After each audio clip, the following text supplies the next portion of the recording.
can we use this in other languages, and do you have any plans to translate it? Yep. So we've got it, Francisco, we've got it in Spanish. Have you downloaded the Spanish version? Nice, yeah. So we've got it in Spanish.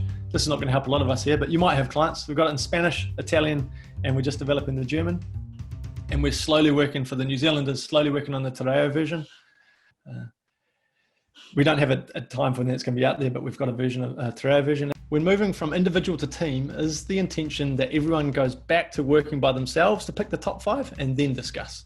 Yeah, so I think you're talking about the phase shift in the workshop where you go from picking your top 5 as an individual to then shifting to what's the top 5 for our team. Yeah, correct. Yeah. Nice. And you said, have you done it both ways? Same to your original question. I've done it both ways. So when I first designed the game, to give you some context, so I think this will really help.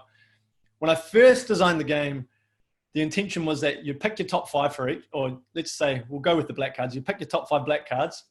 And if you're at a team of 5, everybody had 5 out. And then from those list of 25, you would then pick the top 5 that were most important to the team. And interestingly enough, I was running a workshop with an organization here, and we did that.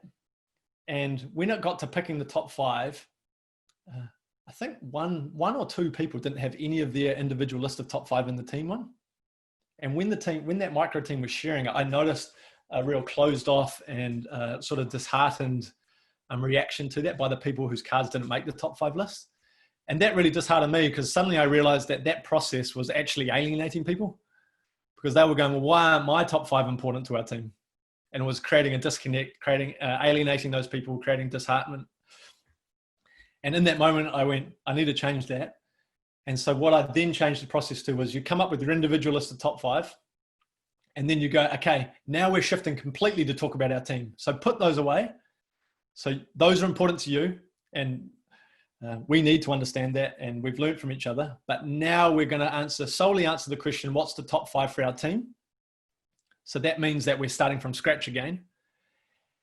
However, teams go about it in 2 different ways. Some teams individually go through the cards again and go, I think, so all 5 people would go through, hey, here's the top 5 for me, and this is what I think is top 5 for each of them. And then I've seen other teams have one person who takes the lead with the cards, and then they just as a team card sort and go, okay, yeah, I think that, not that, and they work through it together. The important thing is I only tell them the challenge. I don't tell them how to get there.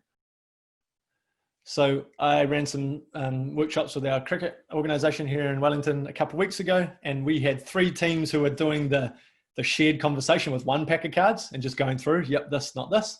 And 3 of the teams were doing it individually and then bringing them together and then whittling them down. And for me, it's interesting because you get a bit of an insight into how the teams how individuals like to work, what their style is. Is it a bit more collaborative, or do they like to squirrel away and have alone time, alone thinking before they present it to the team? It works both ways. It just depends on preference of the team. And I just set the challenge. I don't tell them how to do it. I just say that those are the 2 ways you could do it. You choose yourselves.